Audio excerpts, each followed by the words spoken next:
Assalamualaikum warahmatullahi wabarakatuh. Salam sejahtera untuk kita semua. Perkenalkan, saya Iksan Fajri, SHIMA, dosen pada program studi S1 Perbankan Syariah yang berfokus pada ekonomi syariah di Fakultas Agama Islam Universitas Islami Mekah Aceh, dengan penuh komitmen dan rasa tanggung jawab terhadap pengembangan pendidikan tinggi di Indonesia. Izinkan saya menyampaikan pernyataan diri dosen atau PDD dalam unjuk kerja Tridharma Perguruan Tinggi atau UK TPT pada bidang pengajaran. Video ini dibuat sebagai proses dari sertifikasi dosen gelombang 1 yang diselenggarakan oleh Kementerian Pendidikan Tinggi, Sains dan Teknologi Republik Indonesia pada tahun 2025.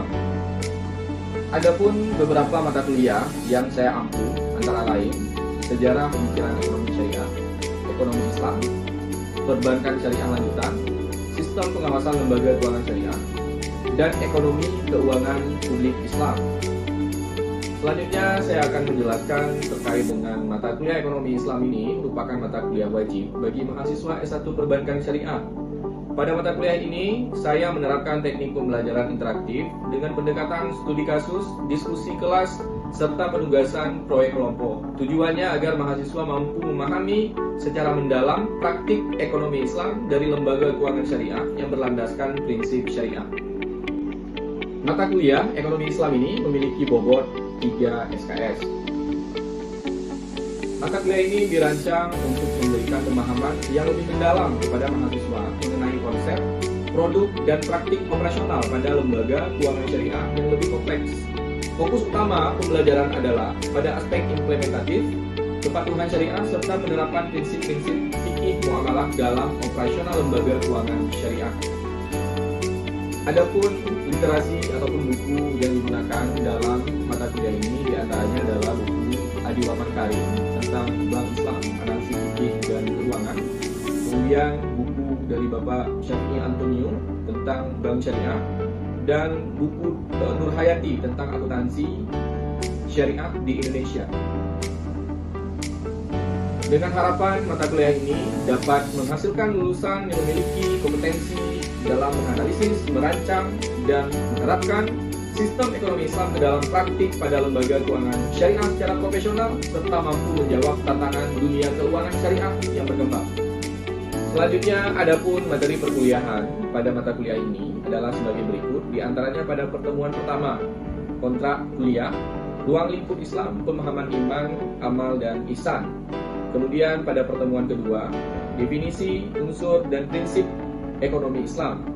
Dan pada pertemuan ketiga, Islam dalam bidang ekonomi. Kemudian pada pertemuan keempat, teori permintaan dan penawaran dalam ekonomi Islam. Kemudian pada pertemuan kelima, prinsip-prinsip konsumsi dan perilaku konsumen dalam ekonomi Islam.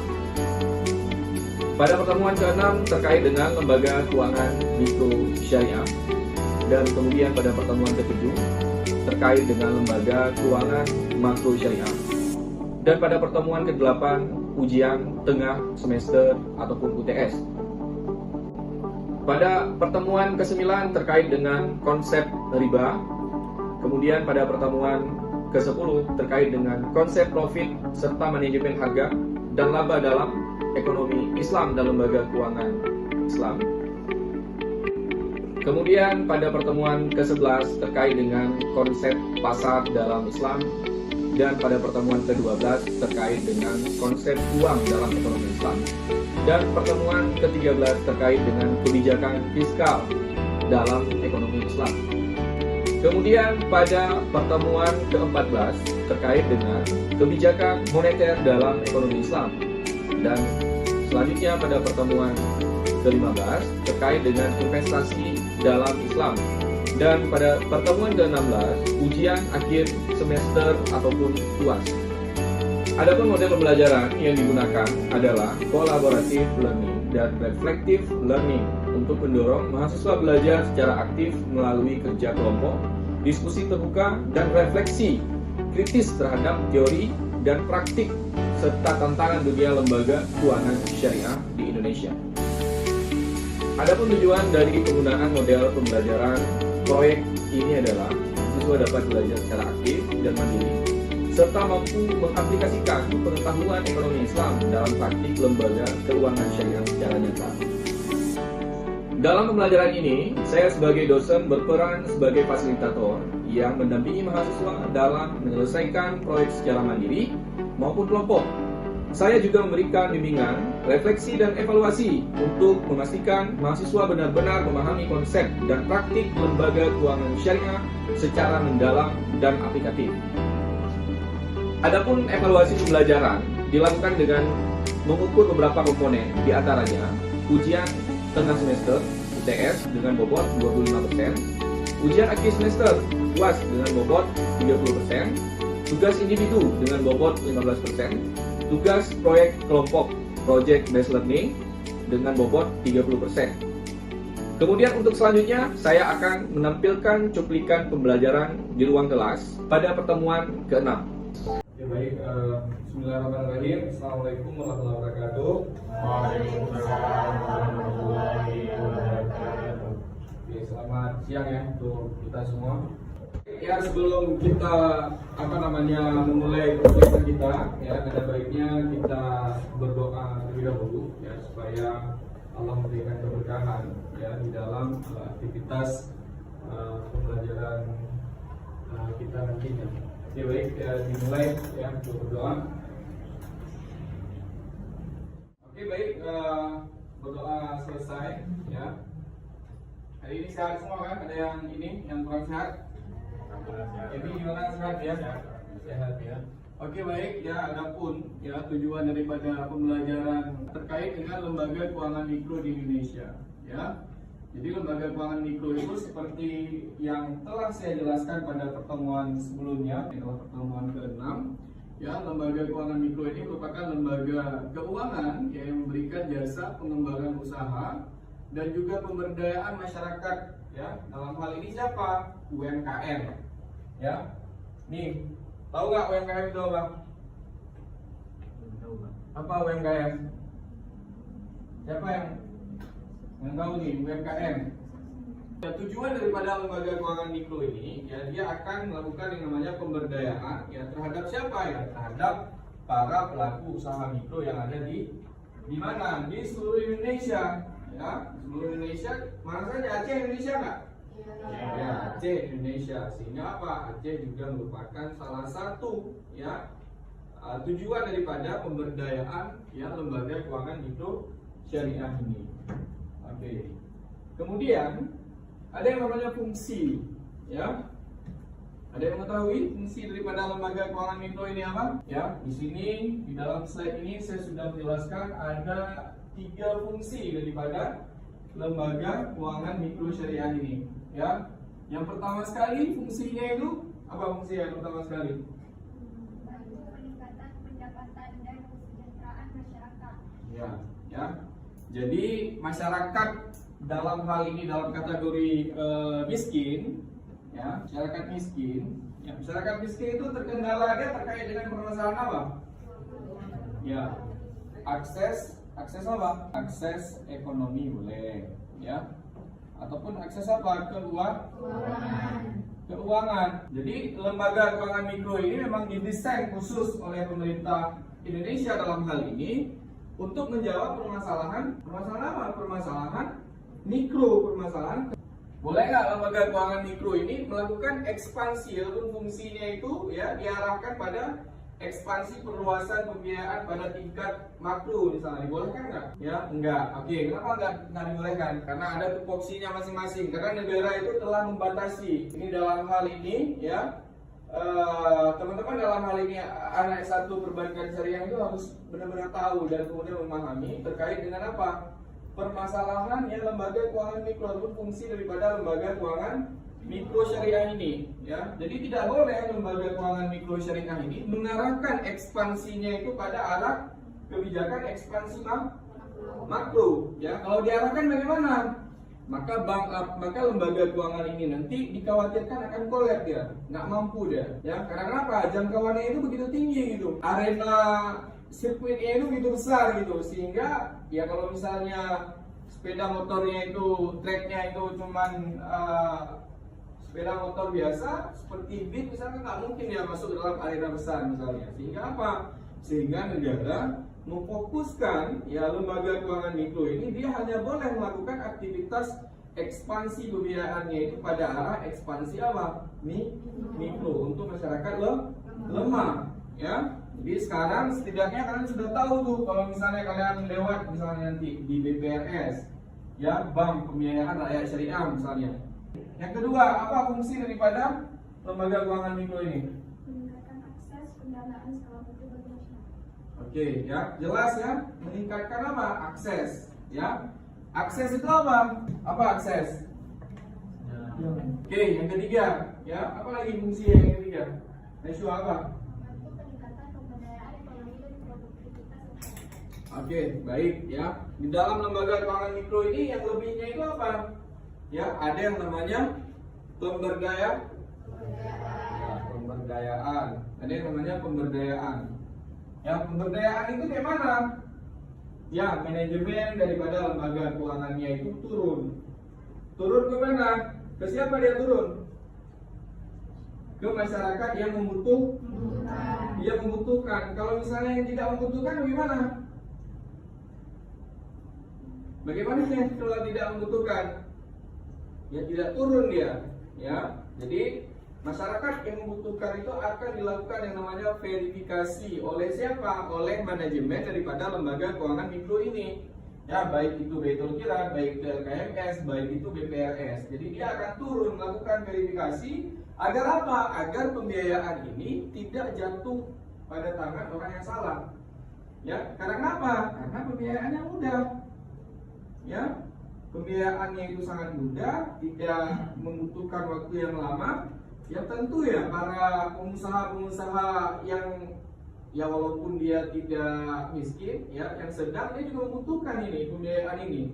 Karena kenapa? Mudah. Ya, dalam beberapa kasus yang terjadi di Aceh, ya itu ada orang-orang kaya malahan yang melakukan akses pembiayaan pada lembaga keuangan mikro. Karena kenapa? Mudah. Yang pertama sekali. Jadi kita akan melihat nih, ya. Kira-kira, ya menurut rekan-rekan yang ada dalam ruangan ini, ya, apa-apa saja sih aktivitas?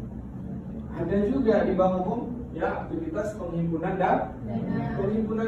Kemudian apa? Penyaluran dana, ya.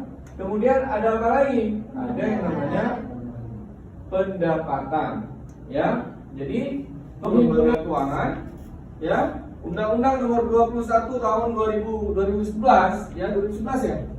Ya, itu harus dalam kepala kalian, ya.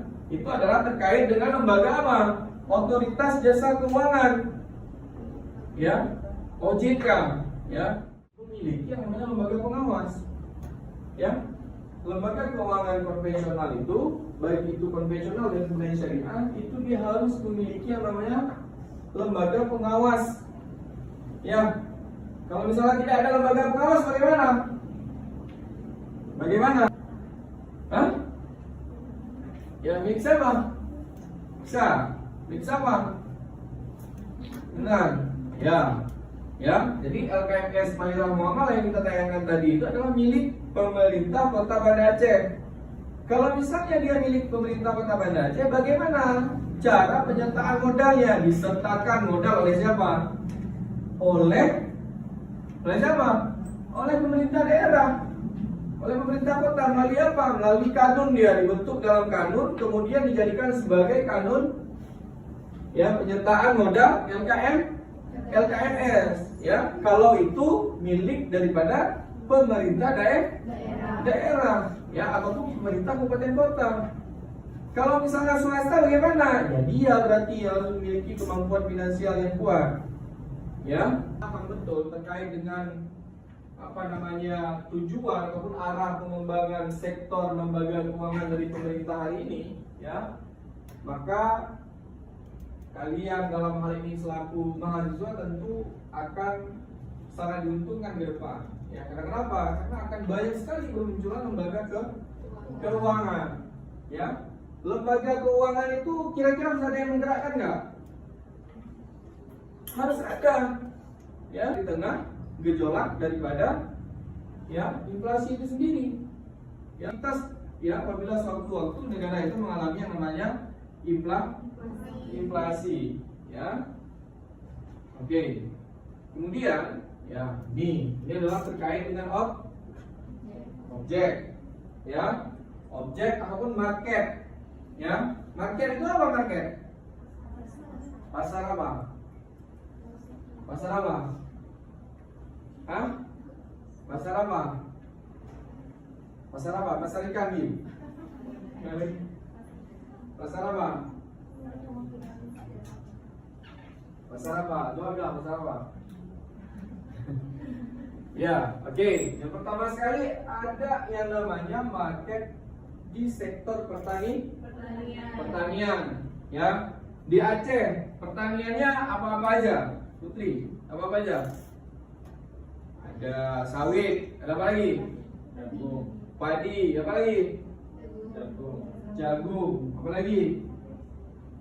Cabai apa? Cabai ya. Oke. Apa lagi? Ya. Kita akan coba.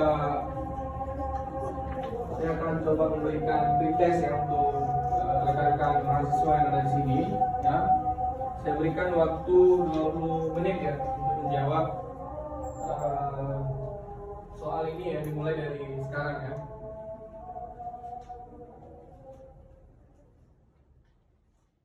Oke, baik ya.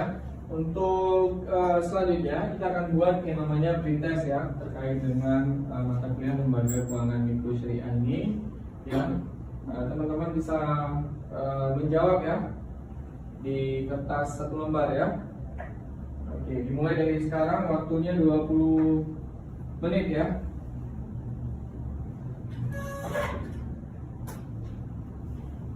Ataupun 15 menit lah ya. 15 menit lah. Enggak ini bukan.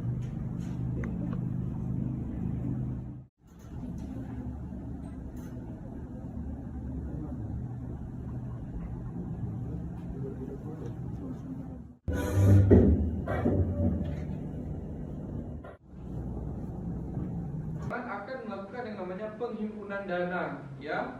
Kepada siapa? Kepada siapa? Ya, kepada nasabah ya. Jadi nasabah misalnya ingin melakukan yang namanya investasi misalnya kepada masyarakat ya, investasi terhadap masyarakat misalnya, dia bisa menggunakan yang namanya akad ya musyarakah ya. Kemudian ketika lembaga keuangan ingin melakukan yang namanya pembiayaan ya, itu juga bisa menggunakan yang namanya akad musyarakah ya, bisa menggunakan yang namanya akad musyarakah. Yang berbedanya apa? Bank bertindak selaku pemilik modal ya. Makanya uniknya dalam akad syariah ini ya, kalau misalnya berbicara terkait dengan akad musyarakah ini, bank bisa bertindak selaku sahibul pemilik modal, dan bank juga bisa bertindak selaku yang namanya orang yang menerima modal ya. Kemudian ada yang namanya akad mudarabah ya. Akad mudarabah itu akad apa? Akad bagi hasil ya. Bagaimana akad mudarabah ini? Nah, makanya dalam akad mudarabah ini ada yang namanya sahibul mal, kemudian ada yang namanya mudarib ya. Apa syarat daripada sahibul mal? Oke. Kemudian kita juga akan melihat ya, sumber pendanaan daripada BQ ataupun LKMS ya, ataupun Baitul Qirat ini dari mana saja? Dari mana? Dari mana? Oke, ada wakaf ya. Tahu wakaf? Apa itu wakaf? Apa wakaf? Apa wakaf ini? Memberikan tanah kepada tempat misal. Oke, apa wakaf tuh? Ica, apa wakaf? Apa wakaf? Apa wakaf, Intan?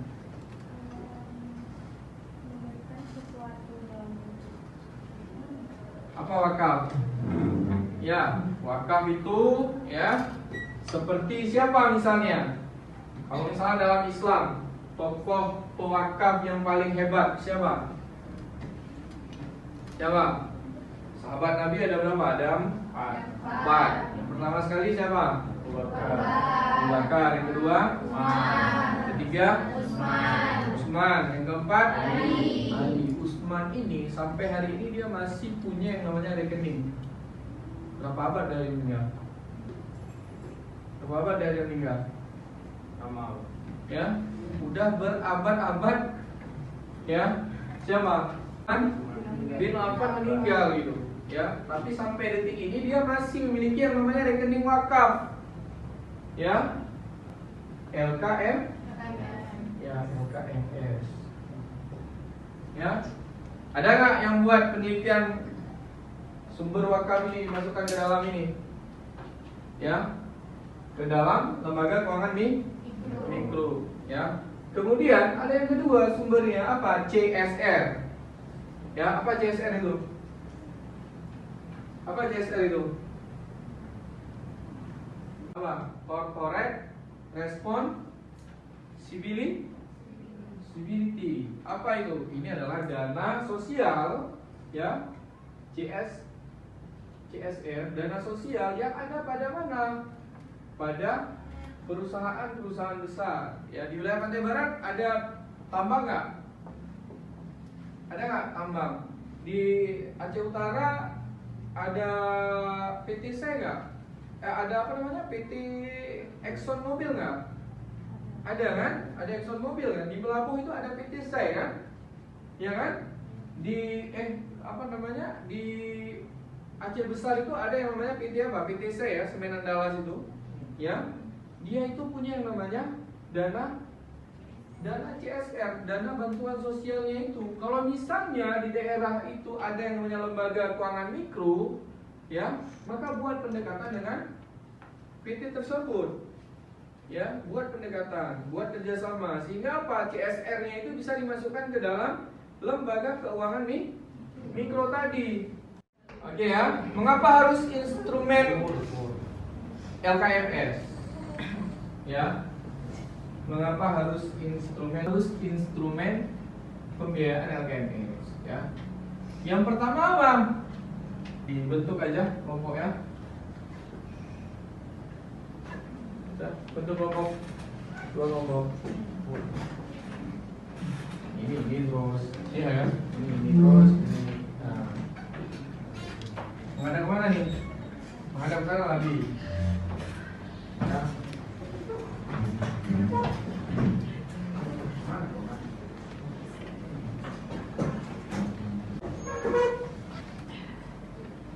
Untuk melakukan identifikasi ya, identifikasi terkait dengan permasalahan keterbatasan finansial yang dimiliki oleh petani kelompok ini, dan kemudian keterbatasan finansial yang dimiliki oleh para pelaku UMKM di kelompok ini. Ya, apa-apa saja permasalahannya coba teman-teman buat di dalam ini, di dalam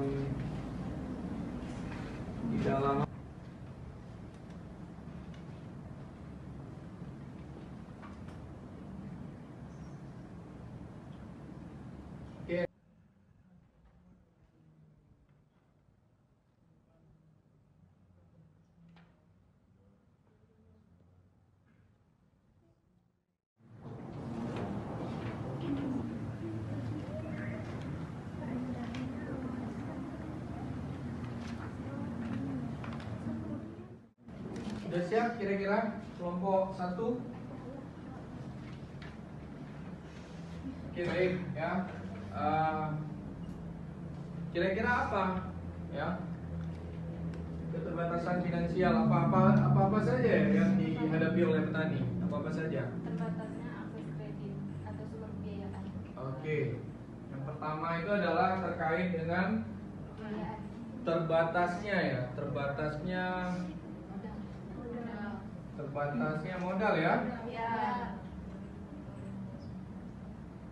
Modal. Yang kedua apa?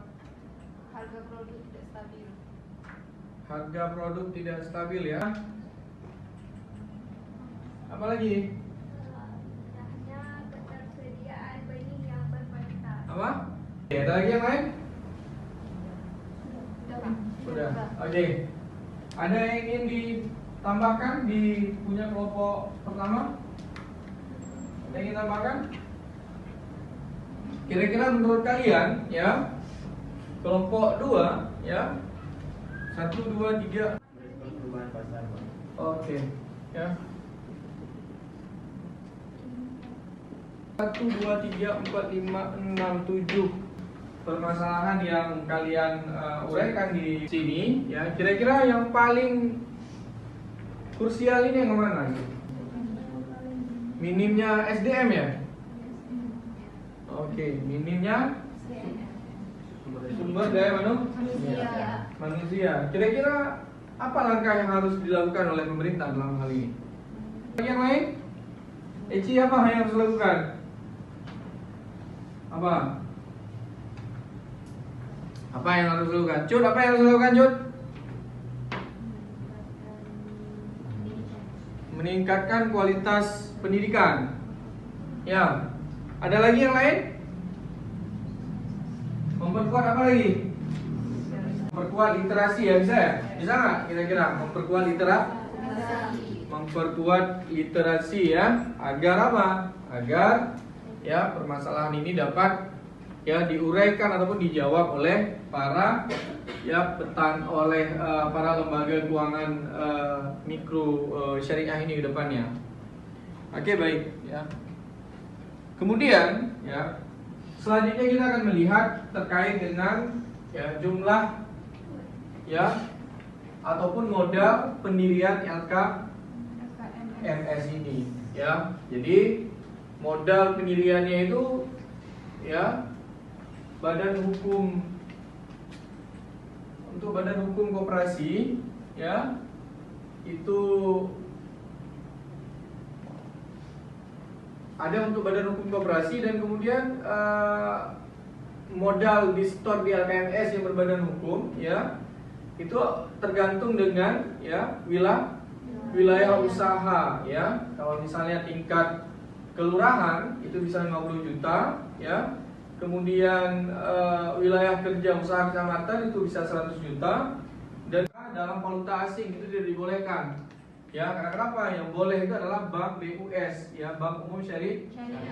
Yang ketiga itu melakukan usaha pengasuransian, tidak boleh ya, memberikan pinjaman atau biaya LKMS kecuali dalam rangka mengatasi kesulitan likuiditas LKMS lain. Jadi LKMS satu dengan LKMS lain itu tidak boleh melakukan apa? Ya, pembiayaan. Ya, berarti LKMS itu boleh dia diberikan pembiayaan oleh BPRS. Ya, karena kenapa? Kalau LKMS sama LKMS, ya dia sama-sama. Gimana dia mau menolong sama-sama gitu? Ya, ditakutkan apa? Resikonya itu nanti akan muncul dan kemudian akan berat. Ya. Kemudian pembinaan. Ya, ini adalah tugas daripada otoritas jasa.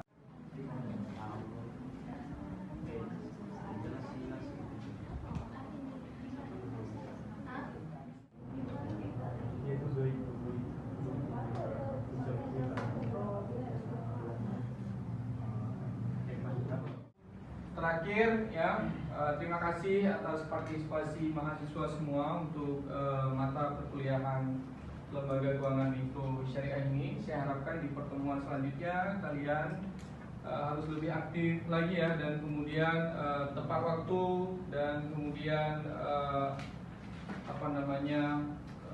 selalu memberikan yang terbaik untuk kelas kita ini. Oke, mungkin untuk penutup saya punya pantun untuk kalian semua ya.